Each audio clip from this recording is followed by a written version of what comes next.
Undeniable that filming yourself in public is slightly intimidating. For as long as I've been doing it, I still get nervous when I'm filming myself around other people. But there are some tips to make you feel more comfortable, so that's what I hope to share with you in this video.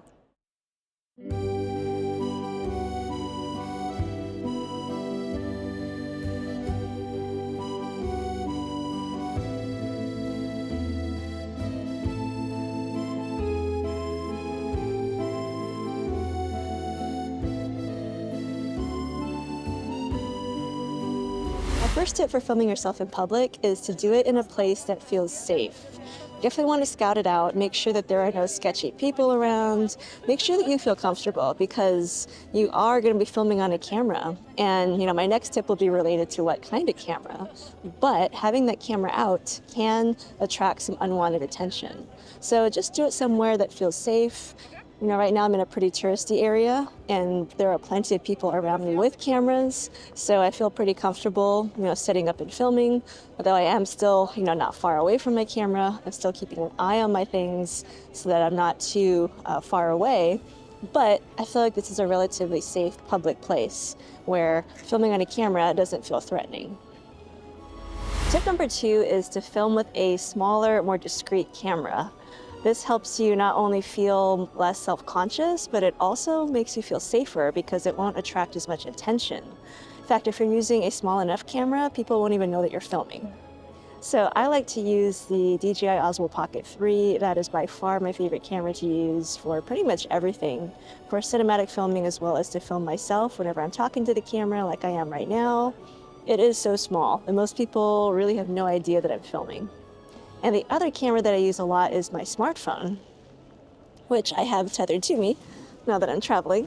But the smartphone is also nice because, a lot of people do things other than film themselves with their phones. They do FaceTimes, they talk to people. So if you're talking to a phone, it really doesn't look that suspicious. People really won't even look twice if you're filming with a phone. So I really suggest trying to find a smaller, more discreet camera. You can use a bigger camera like a mirrorless camera or a DSLR, but it takes a lot more time to set up and it also draws a lot more attention. Along the lines of choosing the right gear, another small camera that you can consider using to film yourself in public is an action camera. So action cameras, they're really good at shooting wide-angle shots, so they're not great at doing close-ups. So you do have to be careful about what kind of shots you're trying to film with it. But for these walking and talking to the camera, action cameras honestly are so great because they're so small, relatively discreet, and you're seeing it right now. I'm using the GoPro Hero 12 to film this, and in my opinion it looks and sounds pretty good. But along the lines of sound, I would recommend using an external microphone with whatever camera you choose to film yourself with if you're trying to capture good audio. In this case, I am using a little shotgun mic on top of the GoPro, but a better microphone is actually a wireless microphone, such as the DJI Mic 2. So this one I use in particular with my Pocket 3, but you could also use it with the GoPro. You would just need to either record internally and sync it in post-production or attach the receiver to get the audio. But this would give you a lot more targeted audio. For reference, here's an example of what it sounds like using the directional microphone on top of the GoPro versus using the DJI Mic 2.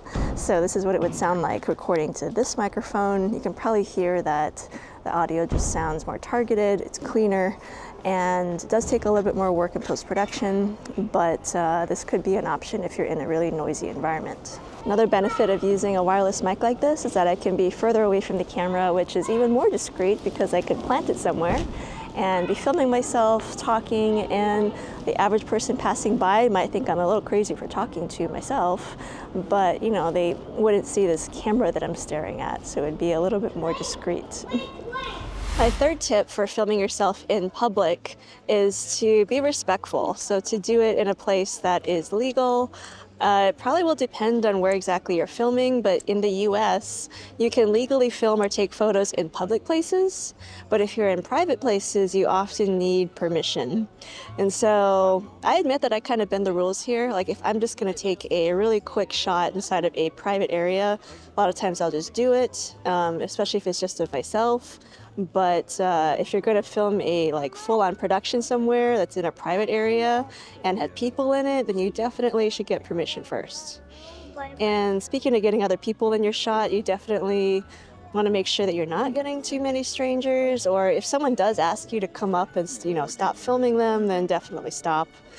But just use your discretion. I think sometimes it's obvious when you should and shouldn't film, so just use your intuition when it comes to that. And my last tip for filming yourself in public is to really think about the why. Why are you filming yourself in the first place? Because, it may not look like it, but I am actually in a public place. I'm in a museum, outdoor part of it. There are some people around, but you can be in public but not have a ton of people around you. So if you really think about what is it that you're trying to achieve by filming the video, what do you want to convey, that can help you figure out where exactly you want to film and other details, because you do want to have that in mind before you start setting up your recording. Another reason why it's important to plan in advance is to help you focus, because like I said, when you're filming in public especially, there's a lot going on around you. You can start to feel a little self-conscious. And I feel like if you know exactly why it is that you are filming your video, it helps you focus your attention, and you can kind of tune out the people around you that might be staring at you, or just the feelings of embarrassment or whatever it is that makes you want to not film in public. If you give yourself that purpose ahead of time, it helps you film. Like right now, I've got some people to my left that I think are watching me. But the other part to that is that most people that are around you when you're filming in public, they a lot of times don't have malicious intent. At the very least, like, they're just curious, and they're mildly curious. Some might come up to you after you filmed and ask you what you're doing. Also, why it's good to have that plan in place so you can tell them what it is that you're doing. But most of the time, people just want to know what you're doing. So those are my 4 main tips for filming yourself in public and not feeling too embarrassed, or not wanting to film in public. So hopefully that was helpful. I do have 2 other follow-up videos that I think will also give you some tips. Number 1 is how to speak confidently on camera. This is whether you're filming in public or not. And also another video is how to film yourself and look cinematic. And that focuses more on filming techniques. So check those videos out in the description below if you're interested, and let me know if you have any questions or follow-up comments, because I'd love to do more videos like this where I give you tips on how to film better videos. Thank you so much for watching, and I will see you in the next video. You're running in Paris? I am. Where are we, Gigi? Paris! We're in Paris!